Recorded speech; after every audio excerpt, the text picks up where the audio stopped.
नमस्कार, मैं आशुतोष आपका बहुत बहुत स्वागत करता हूँ वीडीएस लाइव इंडिया के इस वीडियो में। इस वीडियो में हम आज की 10 बड़ी खबरों को जानेंगे। तो वीडियो में आगे बढ़ने से पहले मैं आपको बता दूं कि अगर आपने मेरे चैनल को अभी तक सब्सक्राइब नहीं किया है तो सब्सक्राइब कर लें और साथ ही बेल आइकन को ही दबा लें ताकि जब भी मैं कोई वीडियो अपलोड करूं उसकी नोटिफिकेशन आपको तुरंत ही मिल जाए। और वीडियो को लाइक भी वैसे ही कर दें क्योंकि आपका लाइक करना ही हमारे मेहनत का फल होता है। भारतीय जनता पार्टी और शिरोमणि अकाली दल का 23 साल पुराना गठबंधन टूट गया। कृषि विधेयकों के मुद्दे पर शिरोमणि अकाली दल एनडीए से अलग हो गया है। किसान विधेयकों के विरोध में केंद्रीय मंत्रिमंडल से हरसिमरत कौर बादल के इस्तीफा देने के बाद शिरोमणि अकाली दल अब भाजपा के नेतृत्व वाले एनडीए गठबंधन से बाहर होने का फैसला किया है। भाजपा के इस सबसे पुराने साथी ने शनिवार को कोर कमेटी की बैठक में राष्ट्रीय जनतांत्रिक गठबंधन से अलग होने का फैसला लिया है। मानसून की विदाई में अब 4 दिन शेष हैं। मौसम विभाग के मुताबिक विदाई से पहले एक बार फिर मानसून अपना रंग दिखाएगा। पटना, गया, वैशाली, नालंदा, बेगूसराय और मुजफ्फरपुर में तेज बारिश के आसार हैं। रविवार को पटना में कुछ स्थानों पर आंधी के साथ हल्की बारिश की संभावना है।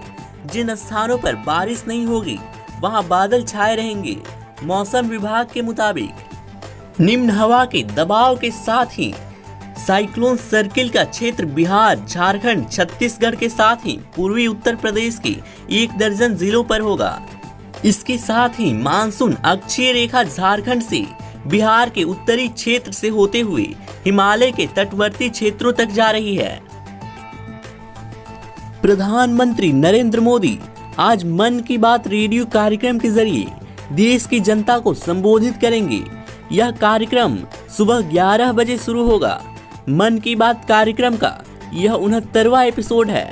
इसमें आप ऑल इंडिया रेडियो, डीडी और नरेंद्र मोदी ऐप पर जुड़ सकते हैं।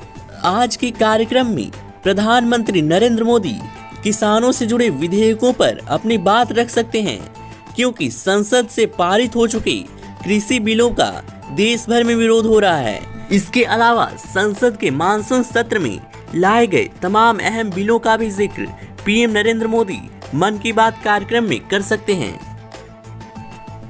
बिहार में विधानसभा चुनाव के लिए कार्यक्रम का ऐलान होने के बाद अब सभी की नजरें एनडीए और महागठबंधन की सीट बंटवारे पर टिकी है। महागठबंधन को लेकर कहा जा रहा है कि जल्द ही सीटों का बंटवारा हो जाएगा। इस बीच बिहार कांग्रेस की स्क्रीनिंग कमेटी के अध्यक्ष अविनाश पांडे ने कहा है कि यदि कांग्रेस का राष्ट्रीय जनता दल के साथ गठबंधन हो जाता है तो राजद नेता तेजस्वी यादव को गठबंधन का चेहरा बनाने पर कोई आपत्ति नहीं है। पटना पहुंचे अविनाश पांडे ने यह भी कहा कि उनकी पार्टी बिहार 243 सीटों पर चुनाव लड़ने के लिए भी तैयार है। उन्होंने कहा कि अगर राष्ट्रीय जनता दल के साथ एक कांग्रेस की सम्मानजनक साझेदारी होती है तो हम उनके साथ चुनाव लड़ेंगे। उन्होंने कहा कि बिहार में चुनाव को लेकर बीजेपी के खिलाफ सभी विरोधी दल कांग्रेस के साथ हैं। अविनाश पांडे ने मीडिया से बात करते हुए कहा कि विधानसभा चुनाव में राजद के साथ महागठबंधन होता है तो तेजस्वी यादव को गठबंधन में बड़े दल के नेता होने के कारण राजद अपना चेहरा बनाती है तो इस नाते वह महागठबंधन के नेता होंगे। क्रिकेट एसोसिएशन ऑफ बिहार के सचिव आदित्य वर्मा ने बिहार के मुख्यमंत्री नीतीश कुमार को शनिवार को पत्र लिखकर बिहार के क्रिकेटरों की कोरोना महामारी के दौरान दुर्दशा के प्रति उनका ध्यान आकर्षित किया है। चुनाव का बिगुल बजते ही अनेक तरह के कार्ड खेले जाने लगते हैं। इनमें सहानुभूति बटोरने की मुहिम भी शामिल है। चुनाव की घोषणा के साथ ही लोजपा अध्यक्ष चिराग पासवान भावुक हो गए। उन्होंने ट्वीट कर अस्पताल में भर्ती अपने पिता के लिए भावनात्मक प्रतिक्रिया दी। चिराग ने लिखा, पापा का अंश हूँ, विपरीत परिस्थितियों में लड़कर जीतना उन्हीं से सीखा है। इस मुश्किल घड़ी में मेरे साथ ही खड़े होने के लिए आप सबका आभार। चिराग ने कहा कि जो लोग बिहार पर नाज करना चाहते हैं उन सभी से अपील करता हूँ कि बिहार फर्स्ट, बिहारी फर्स्ट की सोच के साथ आगे आएं और नया बिहार युवा बिहार बनाएं। आगामी 10 नवंबर को बिहार विधानसभा चुनाव की मतगणना होने के बाद ही राज्य में नई सरकार बनने का रास्ता साफ हो जाएगा, लेकिन उसके पहले ही बिहार सरकार के 2 मंत्रियों को अपना पद छोड़ना होगा। इनमें वर्तमान सरकार में भवन निर्माण मंत्री अशोक चौधरी और सूचना एवं जनसंपर्क मंत्री नीरज कुमार शामिल हैं। ये दोनों मंत्री बिहार विधान परिषद के सदस्य के रूप में नीतीश कुमार के मंत्रिमंडल में शामिल हैं। दोनों की विधान परिषद की सदस्यता विगत 6 मई को ही समाप्त हो चुकी है। ये दोनों मंत्री किसी सदन के सदस्य रहे बिना पद पर कायम हैं। संवैधानिक प्रावधानों के अनुसार बिना किसी सदन के सदस्य रहे कोई भी व्यक्ति 6 महीने तक मंत्री पद पर रह सकता है। 6 माह की अवधि शपथ ग्रहण की तिथि से होती है। शिवसेना सांसद संजय राउत ने शनिवार को यह जानना चाहा कि कोरोना वायरस महामारी के बीच बिहार में विधानसभा चुनाव कैसे कराए जाएंगे। राज्य में 3 चरणों में 28 अक्टूबर, 3 और 7 नवंबर विधानसभा चुनाव होंगे। राउत ने यहां संवाददाताओं से कहा कि चुनाव की तारीखों की घोषणा कर दी गई है, क्योंकि बिहार विधानसभा का कार्यकाल समाप्त होने को है।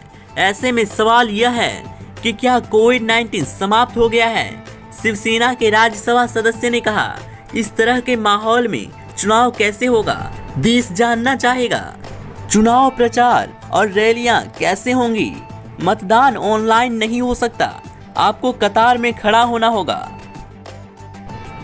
बिहार के पूर्व पुलिस महानिदेशक गुप्तेश्वर पांडे ने शनिवार को बिहार के मुख्यमंत्री नीतीश कुमार से मुलाकात की। इसके बाद उनके जदयू में जाने की अटकलें तेज हो गई हैं।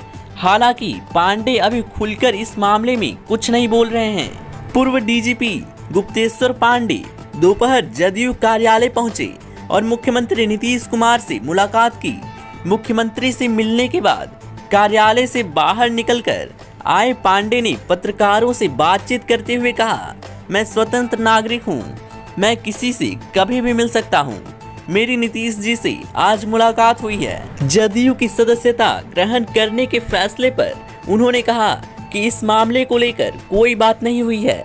चुनाव लड़ने के संबंध में पूछे जाने पर उन्होंने कहा कि मुख्यमंत्री से राजनीति के संबंध में कोई बात नहीं हुई, उन्हें धन्यवाद देने आया था।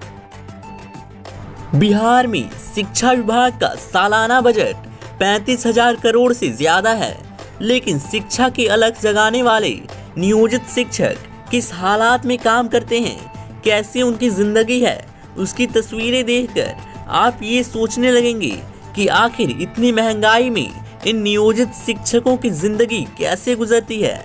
बिहार में नियोजित शिक्षकों की तनख्वाह 30,000 रुपए है। उन्हें हाथ में 27,000 के करीब मिलता है।